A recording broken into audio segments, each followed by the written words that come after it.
नमस्कार, आप देख रहे हैं अनादि टीवी उत्तराखंड।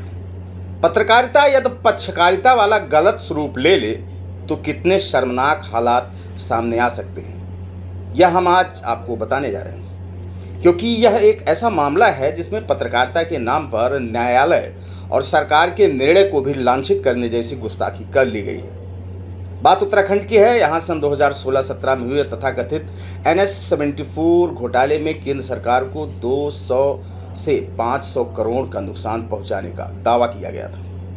मामले में SIT ने DP सिंह को मुख्य आरोपी बनाया था। उस समय जो उधम सिंह नगर में विशेष भूमि अध्याप्ति अधिकारी का दायित्व संभाल रहे थे। आजकल उत्तराखंड सरकार के मुख्यमंत्री धामी जी के खिलाफ कुछ उनकी ही सरकार के लोगों के द्वारा और कुछ विपक्ष के लोगों के द्वारा कुछ मुद्दों को घेर कर उनकी छवि धूमिल करने का प्रयास किया जा रहा है। कुछ समय पूर्व IFS राहुल की तैनाती को लेकर सुप्रीम कोर्ट में जिस तरफ धामी की भूमिका को दिखाया गया उसमें साजिश की बू आती है और अब प्रवर्तन निदेशालय यानी ED के NH-74 मामले में दायर आरोप पत्र को शासन के द्वारा दी गई क्लीन चिट से जोड़कर धामी सरकार को घेरना यह प्रदर्शित करता है कि लोगों को या तो अधूरी जानकारी है या जानबूझकर अपना हित साधने के लिए सरकार को घेरना चाहते हैं। यह बताना उचित होगा कि वैसे मेरे द्वारा प्रकरण की तहकीकात की गई जिसमें कोर्ट के माध्यम से मुझे समस्त जानकारी प्राप्त हुई, जिसकी वास्तविकता जानकर आप लोग हैरान हो जाएंगे। प्राप्त जानकारी के अनुसार दिनेश प्रताप सिंह के विरुद्ध NH-74 प्रकरण में वर्ष मार्च 2017 में थाना पंतनगर में एक FIR संख्या 32/2017 दर्ज हुई और DP सिंह को मुख्य आरोपी बनाकर आरोप पत्र सक्षम न्यायालय में जनवरी 2018 में दाखिल कर दिया गया। इस FIR और आरोप पत्र की वास्तविकता और क्लीन चिट के बारे में पृथक से अलग अलग वास्तविक तथ्यों के साथ रूबरू कराऊंगा, जिससे आपके होश उड़ जाएंगे।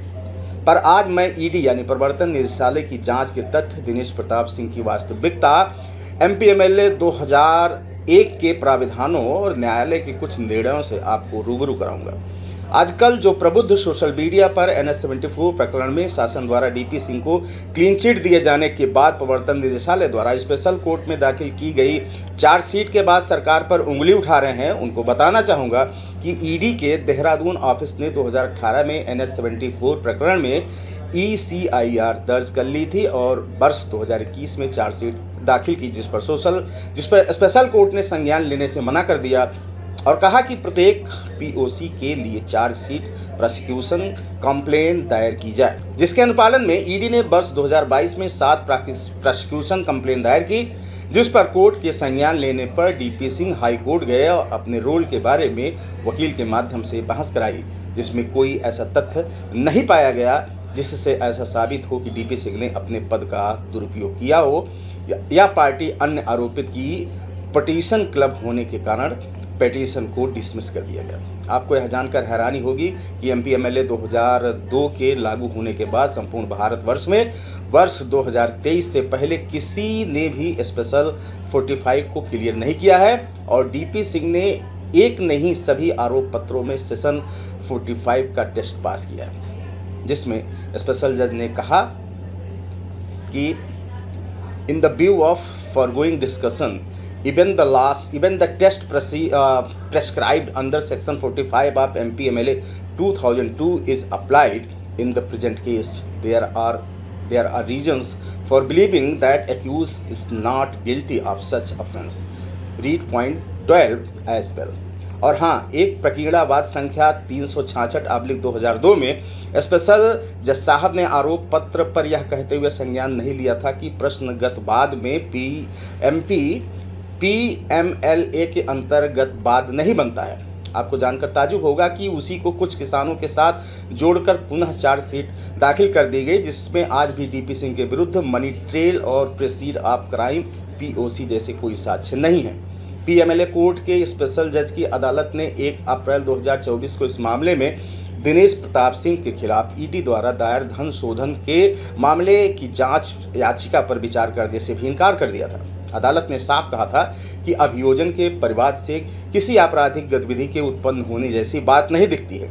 और एनएच की जमीन के अधिग्रहण को लेकर जो मुआवजा राशि का वितरण किया गया वह धन शोधन यानी मनी लॉन्ड्रिंग की श्रेणी में नहीं आता है। लेकिन डीपी सिंह उस समय वहां पोस्टेड थे और उन्हें साजिश में फंसाया जा रहा है। यहाँ यह भी जानना जरूरी है कि आज जो बड़े बड़े नेता जैसे केजरीवाल और आईएएस जेल में मनी लॉन्ड्रिंग के केस में इसलिए बंद हैं क्योंकि वो सेक्शन 45 के टेस्ट को पास नहीं कर पाए।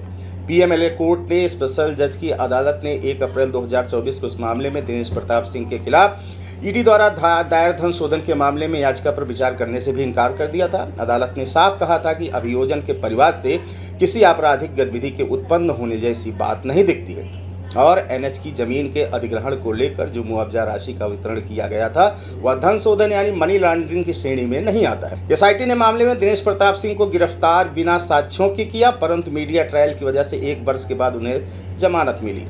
चलो एक हकीकत आपको और बता दें कि वर्ष 2017 में डीपी सिंह ने एक पीआईएल में अपना शपथ पत्र देकर सीबीआई जांच की मांग की थी क्योंकि उन्हें आभास हो गया था कि वजह कोई भी हो लेकिन एसआईटी उन्हें साजिशन फंसाना चाहती है। एसआईटी की जांच और क्लीन चिट पर साक्ष्यों के साथ जल्द ही उपस्थित होंगे, परंतु आज कहना है कि कोर्ट के ऐसे फैसलों के बावजूद अघोषित रूप से समानांतर अदालत चलाने वालों को संतुष्टि नहीं मिली। वह पत्रकारिता के नाम पर इस मामले में अदालती व्यवस्था को नज़रअंदाज कर दिनेश प्रताप सिंह मनगढ़ंत आरोप लगाने पर आमादा हो गए हैं। इस मामले को लेकर उनके द्वारा अपने मीडिया और सोशल मीडिया माध्यम से जो कुछ गलत शब्द प्रचारित किया जा रहा है उसमें यह ध्वनि साफ है कि ऐसे तथाकथित पत्रकार दिनेश प्रताप सिंह की आड़ में उत्तराखंड की सरकार और मुख्यमंत्री पुष्कर धामी के खिलाफ कैंपेन चला रहे हैं।